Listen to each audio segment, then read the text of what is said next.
El tema es la gestión del conocimiento y el aprendizaje en línea. Bien, esta presentación está basada en el trabajo del arquitecto MBA Eleodoro Ventosilla, presidente de KB Asociados, una de las tantas empresas que se dedica al trabajo de gestión del conocimiento. Bien, los temas que vamos a revisar son los siguientes. Lo que corresponde a qué es el conocimiento. Vamos a entender un poquito, revisar y entender el concepto de conocimiento, sobre todo diferenciarlo de lo que es información. Luego, la gerencia del conocimiento y, bueno, lo que va muy enlazado a esto es el aprendizaje y el aprendizaje en línea. Justamente es algo que cuando yo empecé a ver el tema me llamó mucho la atención de la importancia de que hubiera muchas posibilidades para que la gente pueda aprender sobre todo en lugares muy alejados o en situaciones complicadas.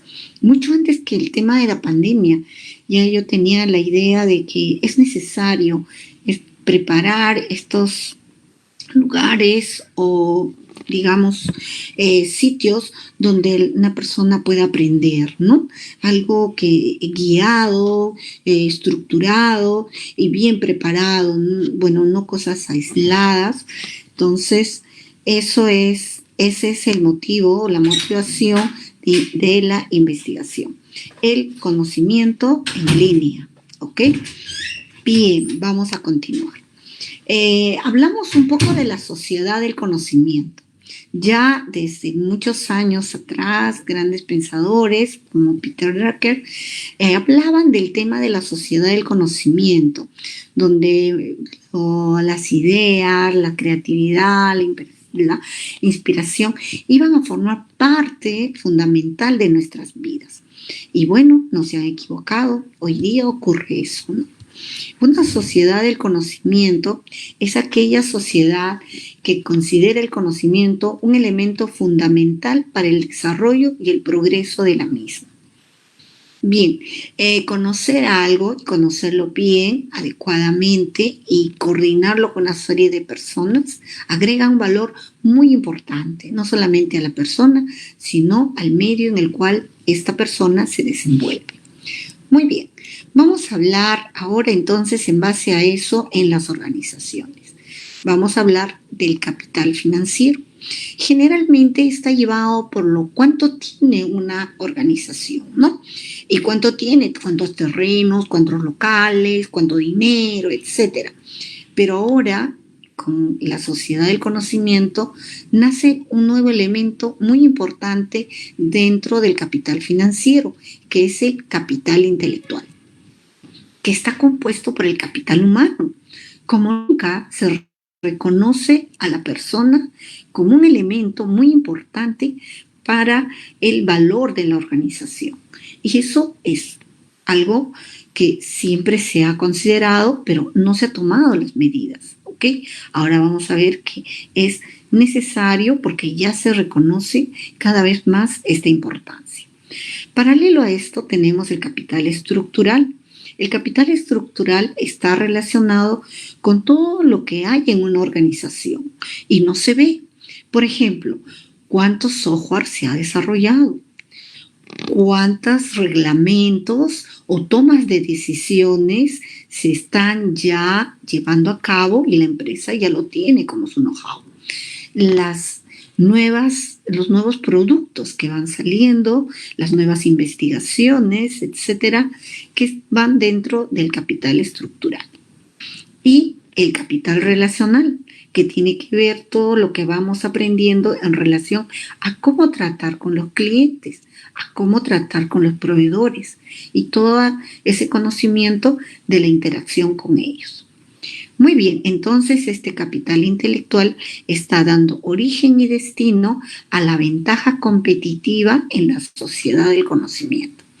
Y si esto trae la ventaja competitiva, pues hay que mejorarlo, hay que trabajarlo y hay que dedicarle mucha investigación. Bien, sumado a lo que les he comentado, les traigo este cuadro en el cual hay unas estadísticas tomadas desde el año 1975 hasta el 2015, ¿no? Y podríamos continuar más, pero no las tengo. Y miren, la parte que está en rojo son los intangibles, ¿no? Digamos, todo lo relacionado al capital intelectual que hemos visto y más, ¿no? Todo lo intangible que hay en la organización. Entonces, en 1975 tenía más valor lo tangible, ¿ok? Todo lo que podíamos ver, dinero, muebles, terrenos, bienes, etc. Y ya para el año 1995, los activos intangibles ya estaban superando a los tangibles. Y para el 2015 ya era el porcentaje casi total. ¿Ok? Lo que quiere decir que hoy en día probablemente hay organizaciones que funcionan full intangibles y no es nada raro. ¿Ven? Hay empresas que no tienen ni local. ¿Ok? Muy bien, continuamos. ¿Y cómo este intangible que no lo vemos, no lo identificamos, cómo lo podemos detectar, cómo lo podemos administrar? Muy bien, hay lo que llamamos un conjunto de indicadores que nos van a dar los valores para ver cuánto de intangible tenemos. Por ejemplo, en el capital estructural, cantidad de innovaciones, rendimiento del software instalado y entre otros, ¿ok? En el capital humano, porcentaje de líderes, índice de motivación y en el capital relacional, contratos cumplidos sin errores, índice de nivel de educación, ok, y otros, ¿no? Lo que se refiere a la capacitación. Entonces, hay formas nuevas de poder medir lo que tenemos en la organización y obviamente están midiendo los intangibles. Y se habla de una nueva economía, ¿ok? Relacionada con estos indicadores para hablar del valor de una organización. Muy bien, entonces ya hemos hablado del tema de los intangibles, la sociedad del conocimiento, ¿ok? Y todo esto es conocimiento, ¿ok? Pero vamos a entender un poquito más a qué nos referimos con esta idea de conocimiento. Bien, ahora, hablábamos del capital intelectual, que está ligado mucho primero en capital humano, a las personas, ¿no? Entonces, también las organizaciones, los clientes, los proveedores, etcétera, siempre hay un conocimiento tácito, que no lo conocemos. ¿Ok? Tú te encuentras con una persona y no sabes en realidad todo lo que esa persona puede conocer. Pero después de un buen tiempo que has tratado, puedes identificar lo que conoce y lo que no. Inclusive la misma persona puede presentarlo y exponerlo. Entonces se vuelve conocimiento explícito. Igual, entras a una organización, no conoces mucho de la organización y después de un tiempo que trabajas en la organización, ok, puedes conocer mucho de ese conocimiento que hay en la organización y lo puedes identificar, definir, diagramar y vuelve a ser conocimiento explícito. Bien, entonces generalmente dedicamos esos dos tipos de conocimientos y los dos son totalmente importantes. El conocimiento tácito es inherente a la persona, a la organización.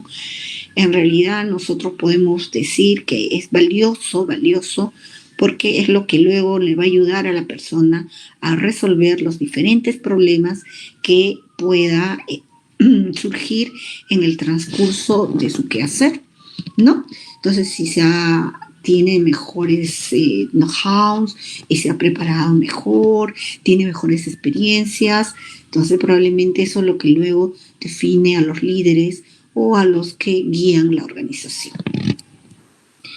Bien, ahora vamos a ver la valoración del conocimiento. El conocimiento puede verse como un recurso, ¿no? Entonces una organización dice, yo tengo mucho conocimiento, o sea, conocemos cómo hacer un producto, conocemos cómo resolver un problema de compras, resolvemos. Entonces, para poder trabajar la organización, utiliza el conocimiento como un recurso.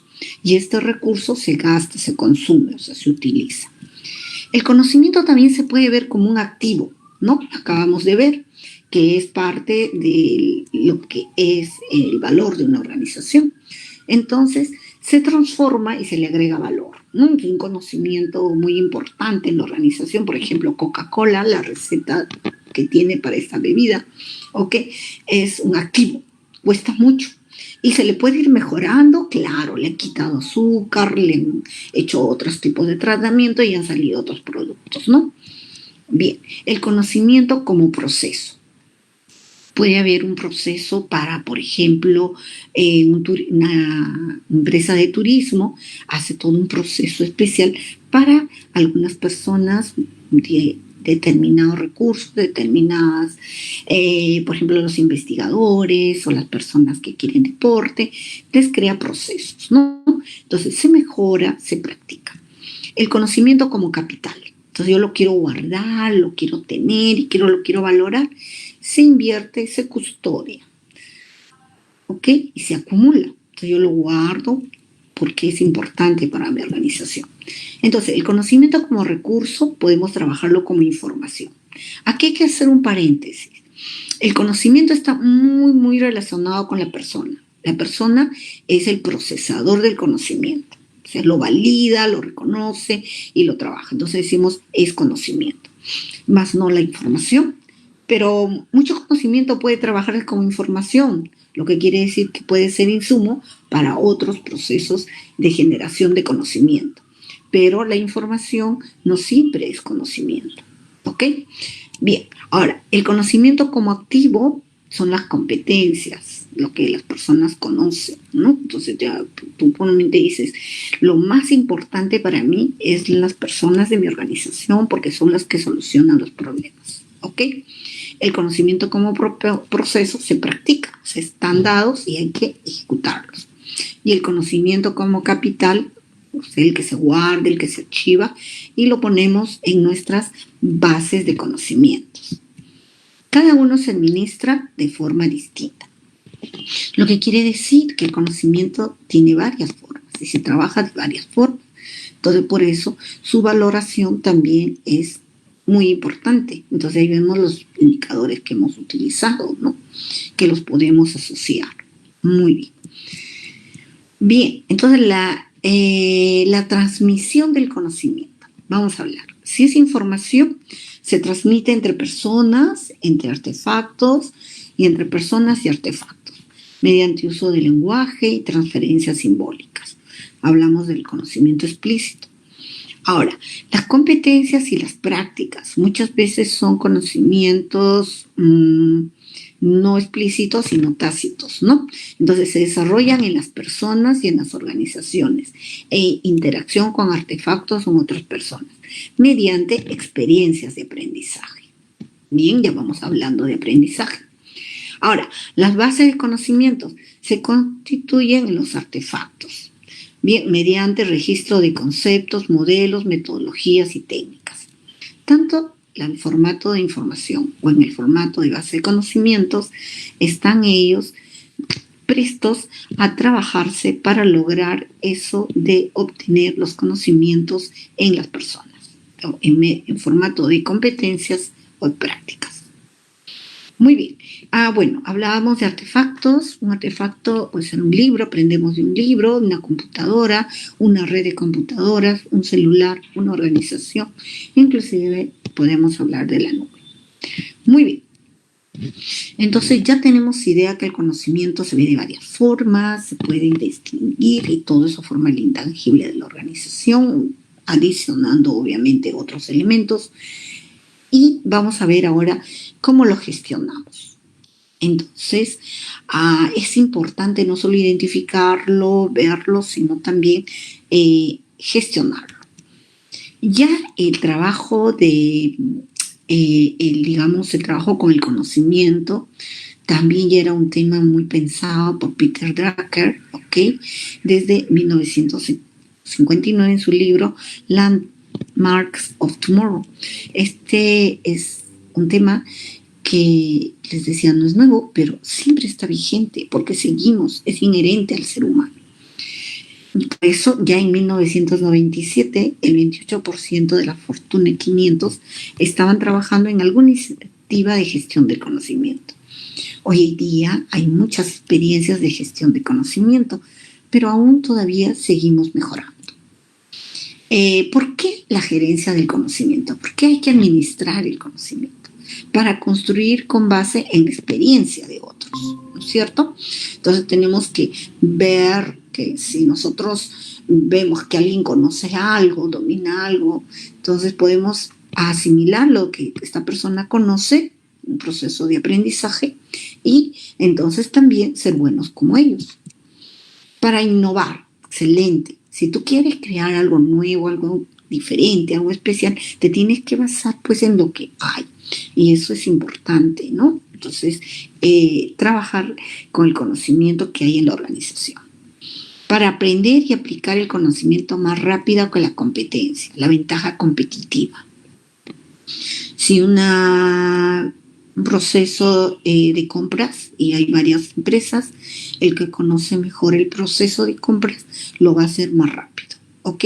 Y el que no, va a demorar. Para acelerar la transferencia y el uso del conocimiento entre los equipos humanos. Súper importante, ¿ok? Para conservar el conocimiento, porque cuando la gente se va, su cerebro se va con ellos. Lógico, ¿no? Entonces siempre lo que ellos conocen, sobre todo nuestros asesores, entonces no se vayan con lo que luego vamos a necesitar.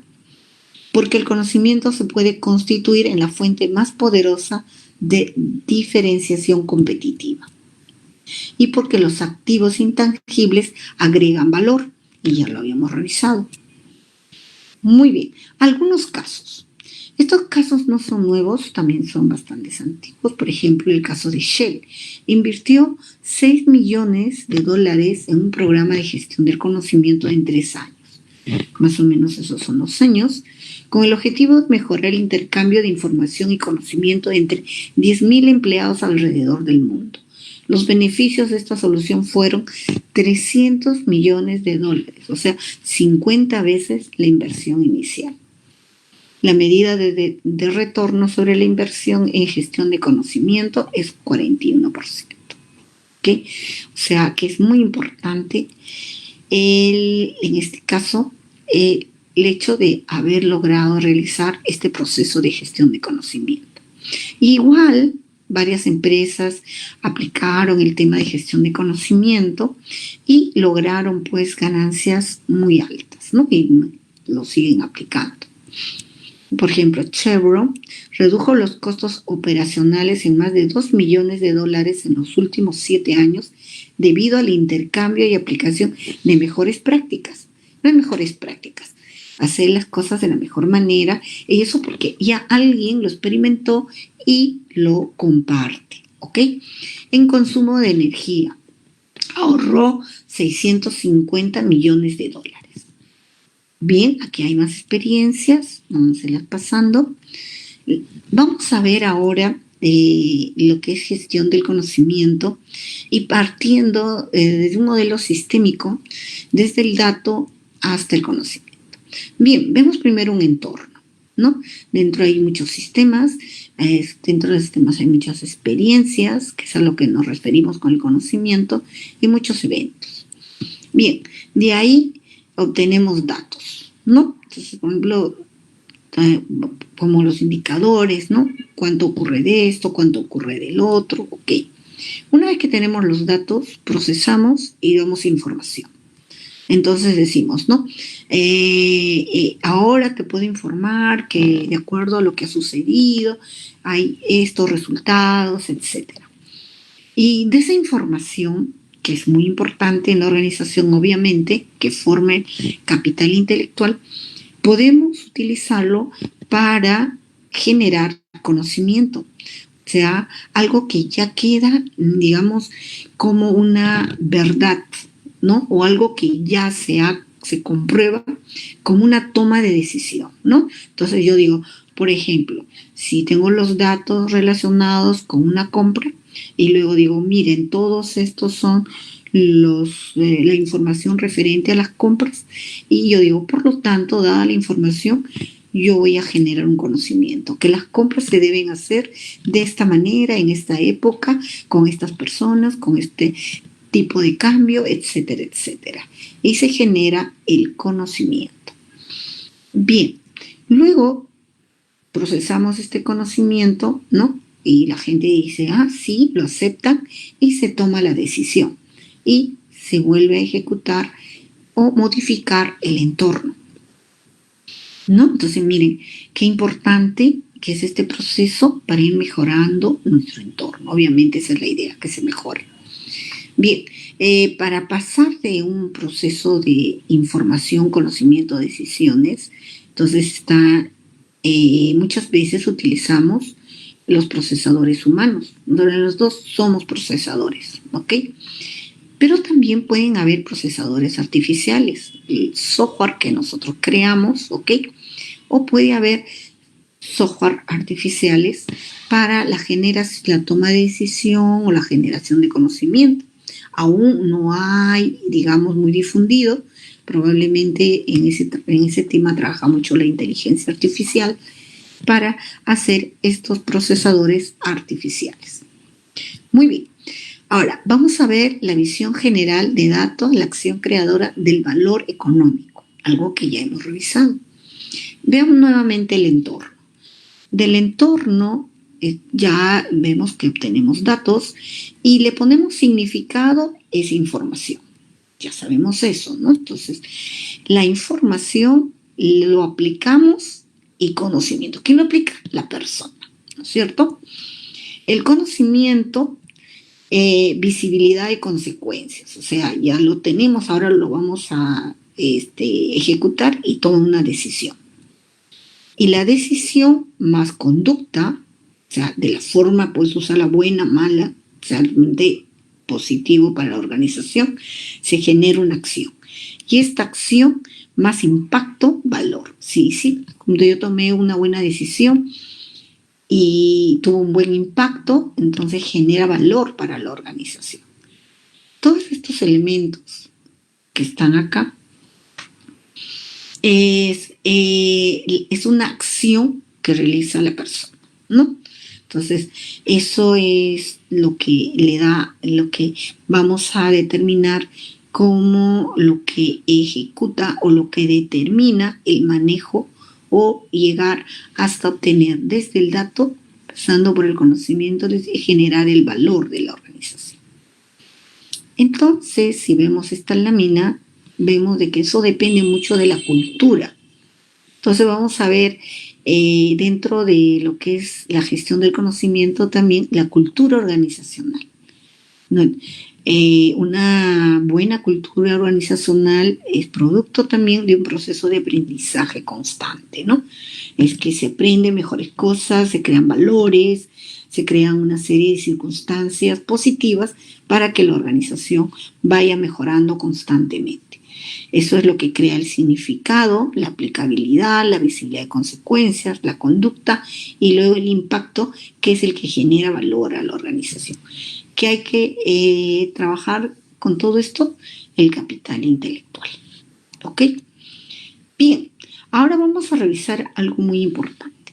Las cadenas de valor en la gerencia del conocimiento. Esto es como un modelo. Alguien ya, por lo que hemos hablado, podemos definir de que el conocimiento se puede medir, ¿no? Entonces ya hemos hablado de la economía del conocimiento. Se puede registrar, custodiar las bases de conocimientos. Se puede representar, codificar, sí, modelos, métodos, procesos, etc. Ahora, generar. Bien, sí, en base a lo que tú ya tienes, digamos, registrado, tienes varios conocimientos, puedes crear inferencias y generar nuevo conocimiento, ¿ok? Desarrollarlo e incorporarlo nuevamente a la organización. También puedes adquirir nuevo conocimiento, ¿no? Como poniendo casos de solución de problemas o pudiéndolo adquirir a otras organizaciones. Aplicar y transferirlo a las personas o fuera de la organización y comercializarlo. Puedes vender conocimiento, claro. Hay empresas que ganan, que viven de eso. Las consultoras viven de la comercialización del conocimiento. Muy bien, esta parte es el control, ¿no? En el que lo codificas, lo representas, lo registras y lo mides. Esta parte es la innovación y aprendizaje. Generas, desarrollas y incorporas generalmente la organización en las personas. Y esta parte es el mercado, ¿ok? Entonces, muchas veces esto tiene un doble sentido, va y viene desde el mercado hasta el interior de la organización. Bien, esta parte que habla sobre innovación y aprendizaje es lo que vamos a trabajar en el aprendizaje en línea. ¿Ok? Necesitamos, para que haya una buena experiencia de aprendizaje en línea, tener el conocimiento bien trabajado, bien desarrollado y también ver el proceso de medición. ¿Ok? Bien. Vamos a pasar entonces a valorar estos procesos que son muy importantes y importante que lo hayamos identificado. ¿Ok? Y en estos elementos que están acá podemos verlos como procesos y procesadores, que pueden ser personas, comunidades, base de datos, base de conocimientos, foros, páginas amarillas, centros de diseño cooperativo, sites, software para el aprendizaje en línea, etcétera, ¿no? Porque hemos dicho que una parte es el aprendizaje. ¿Ok? Para el mercado podemos ver también comunidades, ¿ok? Y poder también hacer algún trabajo con otras organizaciones. Medir uso de los indicadores, custodiar la base de conocimientos, ¿ok? Y la información en las bases de datos también podemos encontrarlos, y todos estos procesos hay que invertir en adquirirlos. Muchos de ellos hay que adquirirlos, no comprarlos, sino elaborarlos y tenerlos, mantenerlos y obtener retorno de la inversión. Hay que crearlos, mantenerlos y luego poderlos constantemente ver sus resultados en beneficio de la organización. Bien, veamos ahora el tema del aprendizaje. Los supuestos detrás de los procesos de aprendizaje. El aprendizaje es algo que ocurre en el cerebro de las personas, ¿cierto? No. El aprendizaje de las personas ocurre en todo su sistema nervioso. ¿Ok? Muchas veces cuando nosotros tecleamos y ustedes están cansados, pero pareciera que tus manos siguen tecleando, ¿no? Siguen haciendo el programa. Entonces mi mano se acuerda. Bueno, a mí me ha ocurrido, ¿no? A veces también dices, sé bailar, ya mis pies se acuerdan, ¿ok? Muchas veces es todo el sistema nervioso, todo se organiza para el aprendizaje. El aprendizaje de la persona es un proceso racional. No, el aprendizaje de las personas es integral y es en gran medida un proceso emocional. Tú puedes decir, quiero aprender, pero puede ser que no estés motivado, ¿no? Y no tengas ese ánimo, esa necesidad. Entonces hay que ver que es necesario tener eso para poder realizar un proceso de aprendizaje efectivo. El aprendizaje tiene por objeto transferir y acumular conocimientos, ¿no? El aprendizaje de la persona tiene por objetivo desarrollar competencias. Si bien es cierto, sí tiene que haber transferencia de conocimiento, pero tienes que aplicarlo, tienes que ejecutarlo, experimentarlo y luego lograr la competencia. El aprendizaje está limitado por las creencias del que aprende. No, el aprendizaje sirve para modificar las creencias, ¿no? Yo creía que era así, no es así. Qué bien. ¿Solo las personas aprenden? Sí. Es más fácil acumular en los artefactos conceptos y procedimientos. ¿De acuerdo? No está aprendiendo. En las personas, lo pertinente es desarrollar criterios, motivaciones y habilidades para